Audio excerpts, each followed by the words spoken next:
Is there proof for the existence of God?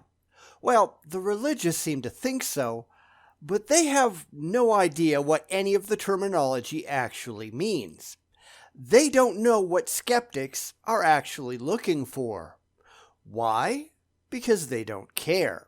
And if you wanted yet another example of how crazy these people actually are, well, here you go.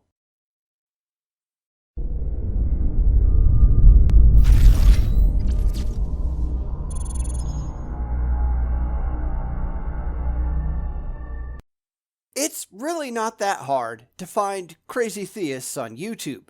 It's disturbingly easy, in fact, but ultimately, the solution to their delusions is always the same. Grow up and deal with the reality at hand. Get out of your head. Try renting a clue.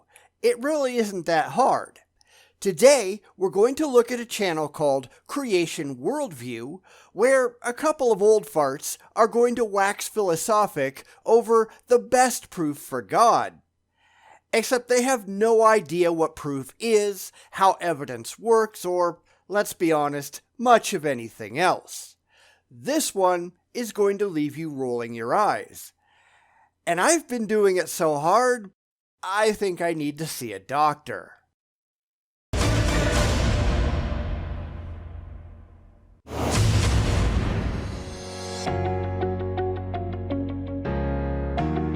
When an evolutionist wants proof for God creating the universe, what is the most powerful answer that you give them? Nothing of value, I'm sure, because that's what we see all the time, isn't it? An ad hoc assertion that your God done it, without any evidence presented whatsoever that your God exists, or that your God did anything at all. And that's really where this whole thing becomes such a joke. It's really, if you think about it, why atheists have to make things up like the flying spaghetti monster, because they illustrate just how silly the religious mindset actually is. The religious can say, well, God did X. Fine, that's fine. I can't stop you. But we can say, the flying spaghetti monster did X too. Big deal. If you don't believe our claim, why should anyone believe your claim? But they don't understand the point. Most people look at that and say, oh, I get it. I see what's going on. But not the religious. It goes right in one ear and out the other without ever meeting anything in between. It's why you can't have intelligent discussions with the religious, because when it comes to their religion, they have zero intelligence whatsoever. And her second one is, what is your favorite scientific proof for God creating the universe other than man? But that's not a scientific proof. And that goes back to what I was saying before. This is an assertion, not an evidenced proof. That's just another version of, look at the trees. Just because you can't imagine being wrong, that doesn't mean that you're not wrong. The only way to demonstrate that you're right is to prove that you're right with objectively verifiable evidence. You know, that stuff you people simply do not have. But let's see where this goes, shall we? Well, actually, I would suggest it really does deal with man, but I like the answer of Sir Isaac Newton, personally. He was asked, what evidence is there that God does exist? And Sir Isaac Newton, nothing more than my thumb. But that's not evidence. That's nothing but a bald assertion. It's like saying, what is the best evidence for invisible, intangible, universe-creating pixies? Well, there you go. It's evidence because I say it's evidence, even though it isn't evidence at all. When we're talking about evidence, we mean something very specific. Now, I've said this many, many times before, but unfortunately, I have to keep making this point.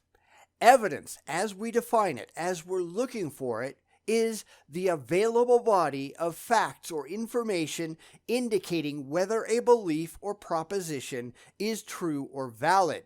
It has nothing at all to do with your feelings. It has nothing to do with what you wish was true. It is an objectively demonstrable fact that shows that the position that you favor is actually so in factual reality. It is what demonstrates the truth of your claims, totally absent your wishes and dreams and desires and faith. The religious can't do any of that, and they know they can't do any of that, but they like to trot the word out because, it makes them sound like their beliefs are credible. But they're not. They're just not. Really? Mm-hmm. The prehensile human thumb is unique in nature. Even apes, which appear to have a thumb, or pandas, which have a sort of a pseudo thumb, cannot make the same movements that we can. They cannot make a circle. So what? And humans can't run 60 miles an hour like cheetahs can. Humans can't see at extreme distances like a hawk can. In fact, the human eye is demonstrably inferior to other eyes found in nature because we have a blind spot caused by the optic nerve passing through the retina. There are other eyes out there that have evolved independently that don't have that defect. How do you explain that one? But anyway, all of that is really irrelevant because the religious haven't proven that their God was responsible for any of that, or that their God even exists in the first place. Why is it not just as valid to say, well, Bobo the tree god did it? Any answer that you can provide, and you can just make anything up out of whole cloth that you'd like, all of them have every bit as much evidence, and therefore credibility, as your claim. And that means absolutely none. God isn't an answer unless God is real.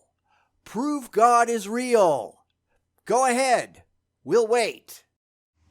They cannot grasp objects, and they cannot do the intricate kind of work that we do with our hands because our hands are unique. And Sir Isaac Newton said, I would need nothing more than my thumb.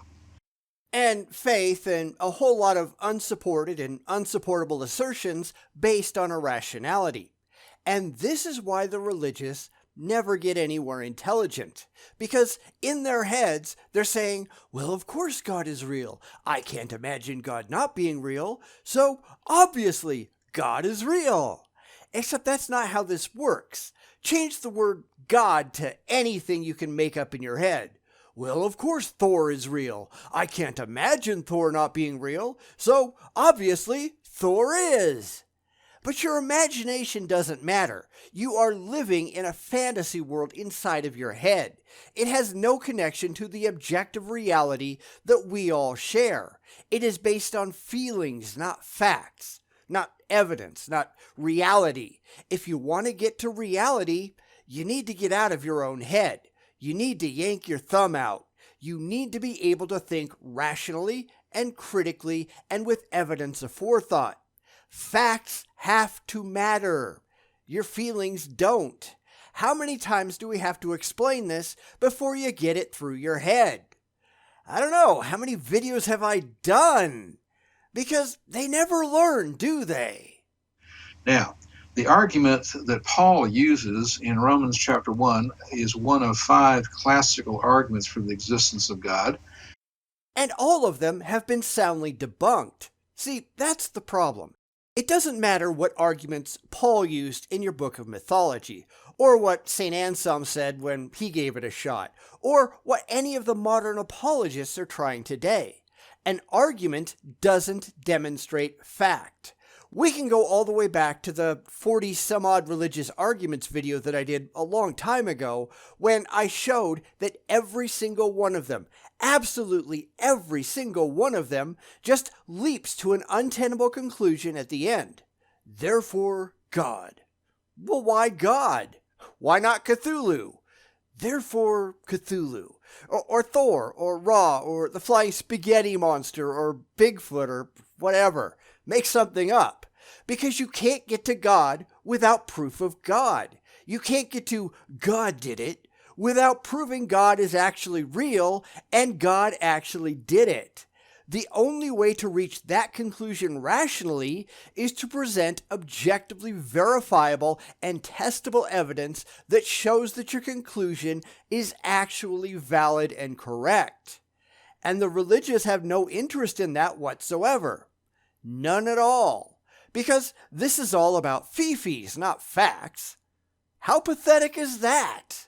It's part of the argument by design. And it's been soundly debunked. I've taken it out multiple times myself. Even if you could show that there is design, and you haven't, you still haven't established that your specific God was responsible. Even if you could show that there must have been a creator, some kind of creator, somewhere, somehow, and keep in mind, you're nowhere even close to doing that, you have not demonstrated that your specific deity was that creator. You don't even try to do that. You start with the unsupported claim that there must have been a creator through bald rationalization, meaning they start with a conclusion, reached for emotional reasons, and then they backtrack and cherry-pick data that they can make fit their conclusion while conveniently ignoring all the evidence that doesn't, and then they say, well, see, we're right, while hiding from their detractors because they've got nothing intelligent to say in response. This is how religion works. It's the only way religion can work. They have nothing better that they can say. How dumb can you be? When you see a chair, you know there's a chair maker. When you see a TV camera, you know there's a TV camera maker. But when you see a rock, you do not know that someone made that rock. The religious apparently can't differentiate between things that are clearly and obviously constructed and things that simply are not. Their brains simply do not comprehend the difference because there is something seriously wrong with them. They will take a look at this and not see anything different between them. That's an intelligence problem. That's a rationality problem. They've got something broken upstairs. When you see design, you know there's a designer. But you're not seeing design. You are simply assigning design. There's a difference. This all comes down to the appeal to ignorance fallacy with a bunch of other fallacies mixed in. Well, you can't prove me wrong, so I must be right. Except that's not how it works. You have to prove yourself right before you get to be considered right. When do you think you're going to get to that? Oh, right, never. That's what I thought. You don't just get to assume that what you like is true just because you like it. You have to show that your assumption is based on more than your own wishful thinking. But it's also the argument from personal incredulity. They can't imagine that they're wrong, so of course that means they must be right. You can also throw in a good helping of the divine fallacy, which is claiming that something is so amazing or incomprehensible that, God did it. Yeah, there is a fallacy just for the religious. Go figure. Seriously, go through a list of logical fallacies sometime, and I think you're going to be amazed just how many the religious actually cling to. And these things, such as the simplest machine in the world called a plastic comb. That's hardly the simplest machine in the world. A rock is simpler. You want to open a nut? Beat it with a rock. That shows absolutely no sign of design whatsoever. And really, that's a good question for the religious, one that they run from. But what are the supposed signs of design for rocks? How do you differentiate between something that is designed and something that is not designed if, in your theology, everything is designed? Really, how would you know that everything is designed if you can't come up with characteristics that demonstrate that to be true? It's like the supernatural. They can tell you what it isn't, but they've got no clue what it is. It's a placeholder for an idea that exists only in their heads. We have another word for that. Nonsense. And there's a lot of nonsense in the religious mind. How do they know any of these things? Well, they don't. They just blindly believe. It must be true because they want it to be, even if they have no independent corroboration that it is. It really is absurd when you think about it. Christians say that God exists. Hindus say that Krishna exists. Scientologists say that Xenu exists. All of these claims are based on their own personal internal wishful thinking, and none of them can show that they are objectively right, or that the others are objectively wrong. So I, as an outside observer with no emotional attachment to any of these beliefs, what can I use to determine which, if any, of these ideas are factually correct? And the answer is nothing. Nothing at all. And that's a problem that none of them will acknowledge because none of them care. How pathetic is that? One part obviously shows design. And the argument by design is the single best argument to prove God's existence that there is. Then you've got nothing. Because the argument from design gets you nowhere. Or it gets you everywhere, depending on how you look at it. Because anyone can use the argument from design to defend their claims, no matter what those claims are. Stuff is designed, therefore God. It's no better than an argument of stuff is designed, therefore Bo with the tree god.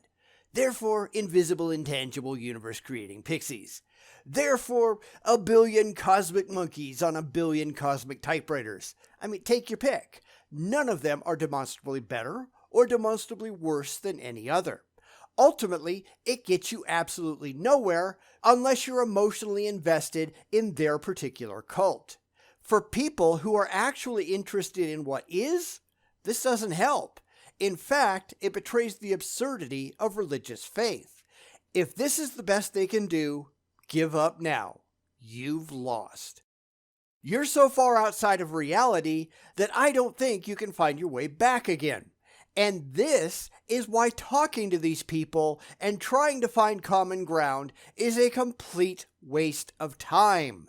They are in another universe entirely. They live in an emotional happy land in their heads with no exits. And then they say that there's something wrong with us. Sure there is. Line up for your clozapine, because holy shit, you people need it. Boom, boom, boom,